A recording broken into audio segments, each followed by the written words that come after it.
Yes, I mean, it's partly a sort of,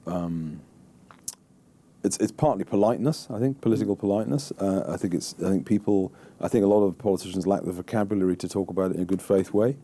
My own family is mixed racially, and I have no problem at all talking about it. I think if you're a civic nationalist, you care about what this country does and what the outcomes are.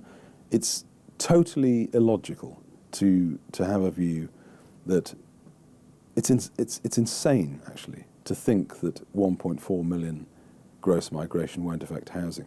I'll give you the numbers.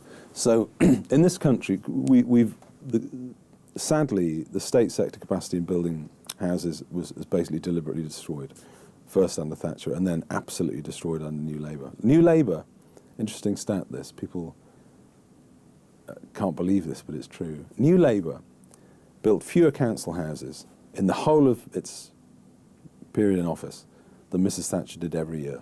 Really? Yes. Wow. They destroyed it. New Labour destroyed state sector capacity in house building, and the coalition and the Tories have left it. So what we have is, it's like a bird with two wings. We have one sector, which is the private sector, building about between 160 and 200,000 units a year. And the state sector subsidises about 40 in the registered social landlord sector. But the state doesn't build at scale anymore. And so you've got an unbalanced, weak housing industry. And the state needs to get back in it big style. If you care about families, if you want kids to have a chance to pair up and start a family, which is a basic requirement of any state to provide, you've got to build some houses. But realistically, we would only build about 300,000 houses. If we built 100,000 more, which is our policy, perhaps house 2 million people in a term, you've got to increase capacity by about a third, and you can't do it overnight. You can't just do that. In any world, it's crazy, if you care about housing, to say we can build 200,000 houses and let 1.4 million people come in, and it doesn't matter where are people going to live. It's really, I mean, it's dishonest, and it's also innumerate. I mean, I think one of the problems is, and it's exactly what you say, Lee, people refrain from talking about difficult cultural issues over migration because they lack the vocabulary, and I think they lack the goodwill. And I think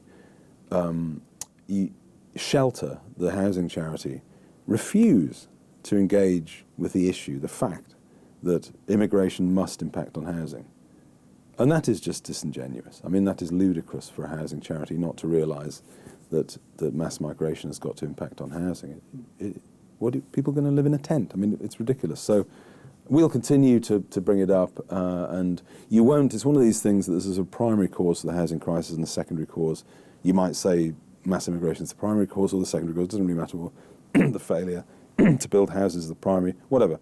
But they're interlinked, and you can't. It's not honest to separate them. You've got to view. Any rational government would plan for housing with that in mind.